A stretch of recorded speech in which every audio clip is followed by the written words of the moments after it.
नमस्ते, मैं पल्लवी पाटणकर, साइकोथेरेपिस्ट। मनोवेद में आप सभी का बहुत स्वागत है। आज हम बात करने वाले हैं नेगेटिव थॉट्स के टाइप्स पार्ट 2।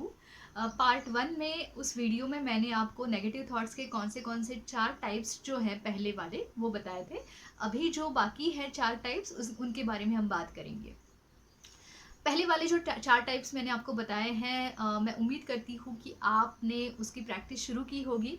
तो आप मुझे कमेंट्स में ज़रूर बताइए कि आप क्या सोच रहे हैं, कैसे अपने थॉट्स को पहचान रहे हैं। और जो बाकी के 4 थॉट्स हैं इसके बारे में अभी हम शुरुआत करेंगे। वीडियो को पूरा अंत तक देखते रहिए।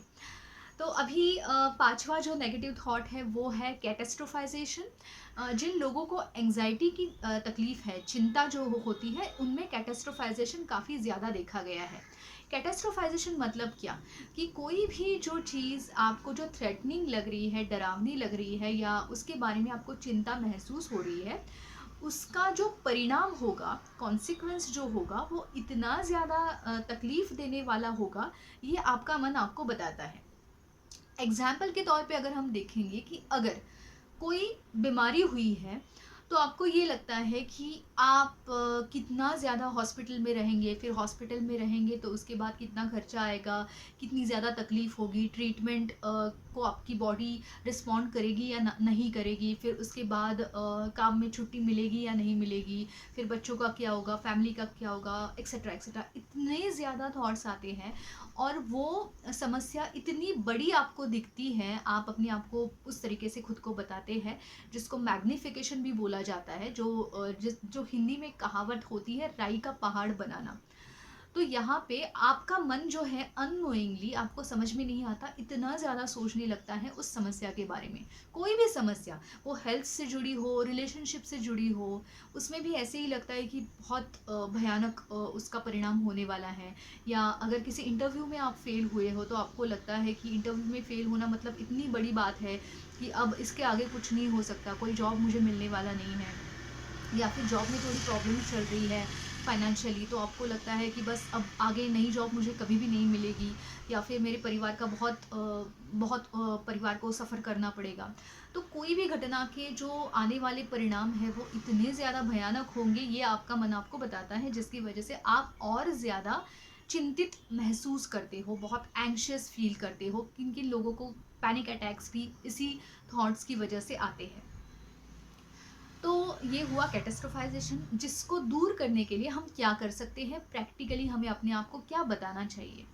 हमें अपने आप को प्रेजेंट में रखना बहुत ज़्यादा ज़रूरी है, कि आज मेरी हेल्थ की कंडीशन क्या है, आज मेरी रिलेशनशिप की कंडीशन क्या है, आज मेरी सामाजिक स्थिति या आज मेरे काम की स्थिति क्या है। बस मुझे आज के ऊपर फोकस करना है। कल क्या होगा या 10 सालों के बाद क्या होगा, ये किसी के भी हाथ नहीं है, किसी के भी हाथ में नहीं है, कंट्रोल में नहीं है। तो जो मेरे कंट्रोल में है, जिसमें मैं बदलाव कर सकता हूँ या कर सकती हूँ, मुझे उसके ऊपर ज़्यादा ध्यान देना चाहिए, ना कि आगे ये होगा, आगे वो होगा, इतना भयानक होगा वगैरह, इसके ऊपर। ठीक है। तो इस प्रकार से आप अपने इस थॉट को करेक्ट कर सकते हैं, उसको बार बार लिख के प्रैक्टिस कर सकते हैं। अब दूसरा जो थॉट मैं बताने जा रही हूँ वो है पर्सनलाइजेशन। अब पर्सनलाइजेशन मतलब क्या, हर चीज़ अपने से रिलेट करना। अगर कुछ बुरा हुआ है, कुछ अनप्लेजेंट हुआ है, तो वो मेरी वजह से हुआ, मुझे ये करना चाहिए था, मुझे वो करना चाहिए था, मेरी वजह से किसी को तकलीफ हुई, मेरी वजह से ही मुझे नुकसान भुगतना पड़ा, एक्सेट्रा एक्सेट्रा। तो जो सेल्फ ब्लेमिंग जो है ना, वो हर बार हर चीज़ में आप अपने आप को ये बताते रहते हो। तो इस थॉट को करेक्ट करने के लिए करना क्या चाहिए, कि जो भी घटना हुई उसके पीछे कौन से कारण और मेरे अलावा और कौन से कारण है। ऐसा नहीं है ना कि सिर्फ आपकी वजह से वो घटना बुरी हो गई, इसके अलावा कुछ और भी फैक्टर्स होते हैं जिसकी वजह से वो घटना नहीं ठीक से हो पाई। ठीक है। कोई फेलियर हो सकता है, कोई दुर्घटना हो सकती है, जो हो सकता है उसके अलग अलग कारण हो। तो उन अलग अलग कारणों के ऊपर फोकस करके आप अपने सेल्फ ब्लेमिंग, खुद को दोष देना जो है, उसको हटा सकते हैं। अगला जो थॉट है वो ये है फिल्टरिंग, जिसको हम बोलते हैं, कि कई बार जो पॉजिटिव घटना हुई है उसको छोड़ते हुए हम छोटा सा एक नेगेटिव पार्ट होता है, उसके ऊपर ज़्यादा फोकस करते हैं। जैसे आपने कोई पब्लिक स्पीच दिया है, आपको बहुत अप्रिसिएशन मिला है, कोई काम आपने अच्छा किया है, उसके लिए आपको काफ़ी अप्रिसिएशन मिला है, लेकिन क्रिटिसिज्म भी होता है। तो कुछ लोग आपको क्रिटिसाइज़ करते हैं, कुछ लोग आपको फीडबैक देते हैं, तो उस वक़्त आप अपने आप को ये बताते हो, अरे नहीं, इतना सब कुछ अच्छा किया, लेकिन इतनी सी चीज़ जो हुई वो बहुत बुरी हुई, नहीं होनी चाहिए थी। सो यहाँ पे आपका माइंड जो है ना, एक फ़िल्टर की तरह काम करता है, जो बस नेगेटिव चीज़ों के ऊपर ज़्यादा फ़ोकस करता है और पॉज़िटिव चीज़ों को अनदेखा करता है। तो उसको करेक्ट करना चाहिए कि हाँ, इतनी चीज़ें मेरी लाइफ़ में अच्छी हुई हैं, तो ये छोटी-सी चीज़ है जो नेगेटिव हुई है, तो डेफ़िनेटली मैं उसके ऊपर काम कर सकता हूँ, उसको बदल सकता हूँ। ये विश्वास जो है, वो अपने अंदर जताना बहुत ज़्यादा ज़रूरी है। और एक लास्ट जो नेगेटिव थॉट्स का टाइप मैं आपको बताना चाहूँगी, वो बहुत ज़्यादा ज़रूरी होता है। शुड्स एंड मस्ट, हम सबके लाइफ में हम अपने लिए, परिस्थिति के लिए या सामने वाले व्यक्ति के लिए हमेशा ये शुड्स एंड मस्ट कैरी करते हैं, दिमाग में रखते हैं। मतलब हम अपने आप को ये बताते हैं कि हमेशा हर चीज़ में मैं कंफर्टेबल मुझे होना चाहिए, होना ज़रूरी है, होना ही चाहिए, या मुझे हमेशा एप्रिसिएशन मिलना ही चाहिए, हर चीज़ में मुझे सक्सेसफुल होना ही चाहिए, किसी ने मुझे कभी भी बैड ट्रीट नहीं करना चाहिए।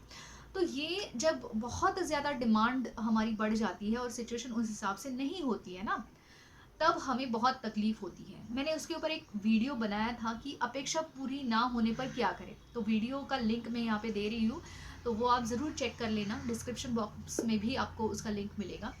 तो यहाँ पे हमें अपने शुड्स के ऊपर काम करना पड़ेगा कि कौन सी चीज़ें हम करनी ही चाहिए, ये अपने आप को बता रहे हैं। तो कई बार कुछ लिमिटेशंस होते हैं जिसको हमें एक्सेप्ट करना चाहिए, और जैसे मैंने थोड़ी देर पहले बताया कि कुछ चीज़ें कंट्रोल के बाहर हैं, उसके ऊपर ध्यान देना छोड़कर जो कंट्रोल में है हम उसके ऊपर ध्यान देना ज़्यादा प्रेफर करेंगे, तो हमारा स्ट्रेस डेफिनेटली कम हो जाएगा। तो पार्ट 1 और पार्ट 2 में ये जो मैंने वीडियोस बनाए नेगेटिव थॉट्स के टाइप्स के ऊपर, मुझे लगता है कि आप थोड़ा उसका स्टडी करो। बस वीडियो सुन लिया और हो गया, ऐसे नहीं होने वाला है।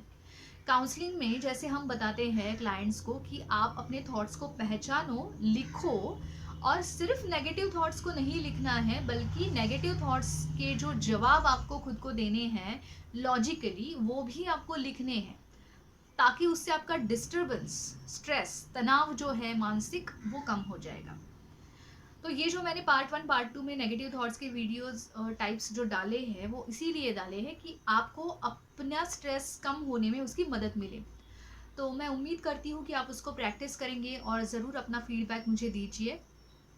इसके अलावा ज़्यादा से ज़्यादा लोगों तक शेयर कीजिए। बहुत लोगों को हेल्प की ज़रूरत होती है, और वो वीडियो के ज़रिए अगर उनको हेल्प मिले तो उससे बड़ी खुशी कोई नहीं है। तो उम्मीद करती हूँ कि वीडियो आपको पसंद आया है तो लाइक करना मत भूलिए और सब्सक्राइब कीजिए चैनल को। धन्यवाद।